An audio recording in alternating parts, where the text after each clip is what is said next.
Halo semuanya, selamat menonton video Indo-Paleo hari ini.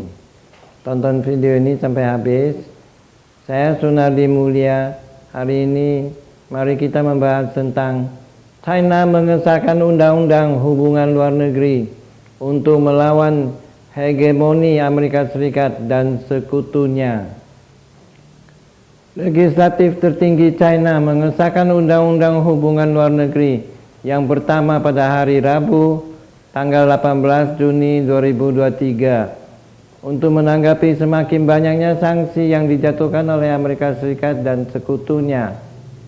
Wang Yi, Direktur Kantor Komisi Urusan Luar Negeri Komite Sentral Partai Komunis China, mengatakan undang-undang itu akan bertindak sebagai pencegah terhadap sanksi dan sangat dibutuhkan untuk menjaga kedaulatan dan keamanan China di tengah kekhawatiran dunia atas ambisi China dan kebijakan luar negeri yang semakin tegas menentang sanksi dan jurisdiksi Amerika Serikat, dan China harus memanfaatkan sepenuhnya undang-undang hubungan luar negeri sebagai alat hukum melalui legislatif, penegakan hukum, judisial, dan cara lain untuk melakukan perjuangan China sebagai tanggapan tindakan penahanan, gangguan, sanksi, dan penghancuran.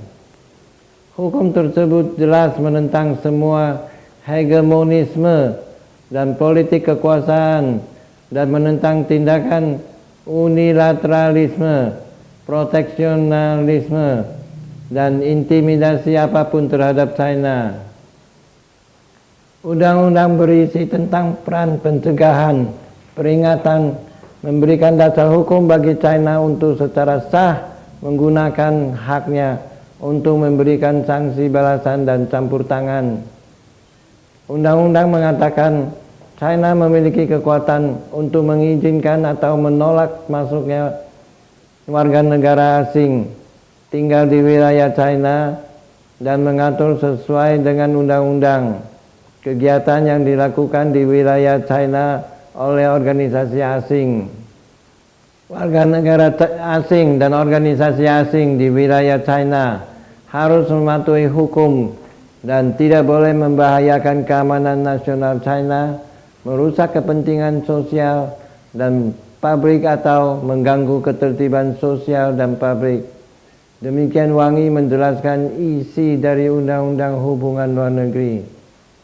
Undang-undang mulai berlaku pada tanggal 1 Juli 2023 dan disahkan untuk menghadapi hegemoni negara-negara barat yang sering mencampuri urusan dalam negeri China dengan hukum versi sendiri dan menjatuhkan sanksi secara pihak kepada China.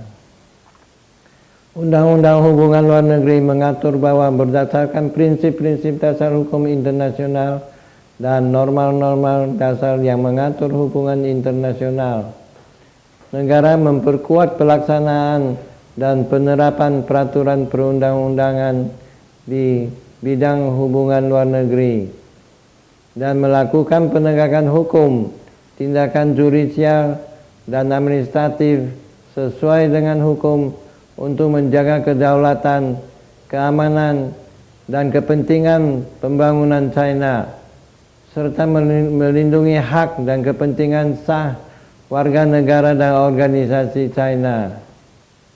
Undang-undang dengan jelas mengatakan bahwa China memiliki hak untuk mengambil tindakan balasan dan pembatasan yang sesuai terhadap aktivitas yang melanggar hukum internasional dan norma dasar hubungan internasional, serta membahayakan kedaulatan, keamanan, dan kepentingan pembangunan China. Undang-undang menyatakan bertujuan untuk menjaga kedaulatan China, keamanan nasional, dan kepentingan pembangunan, serta mewujudkan peremajaan besar bangsa China.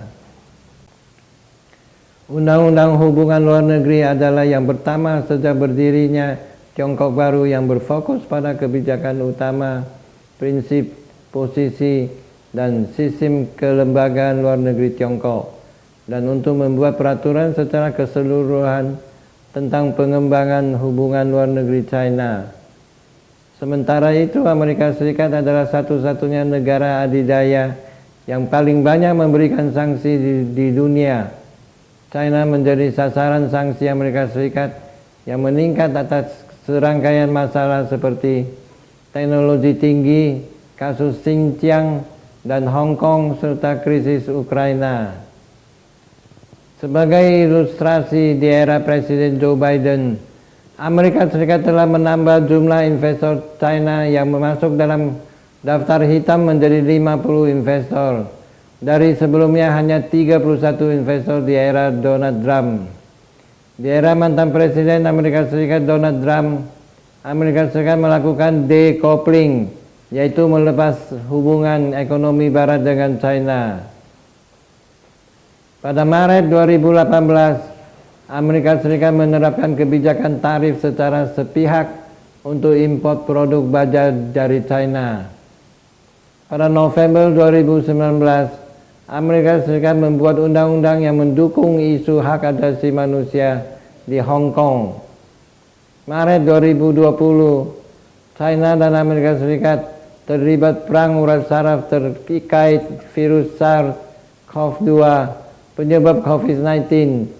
Beijing marah karena Amerika Serikat berulang kali menyebut virus China atau virus Wuhan. Bertitik tolak dari tindakan sanksi oleh Amerika Serikat terhadap China yang terus-menerus dan tanpa hentinya, maka China kini telah memiliki undang-undang hubungan luar negeri yang pada dasarnya menjadi payung hukum bagi China untuk melakukan tindakan balasan terhadap aksi Amerika Serikat yang selama ini bertindak sewenang-wenang dan masih bermimpi untuk terus menjadi pemimpin dunia. Terima kasih sudah menonton video Indo Paleo hari ini. Saya Sunardi Mulia. Silakan like dan subscribe, bagikan ke teman-teman Anda, dan tinggalkan pesan di kolom komentar. Sampai jumpa lagi.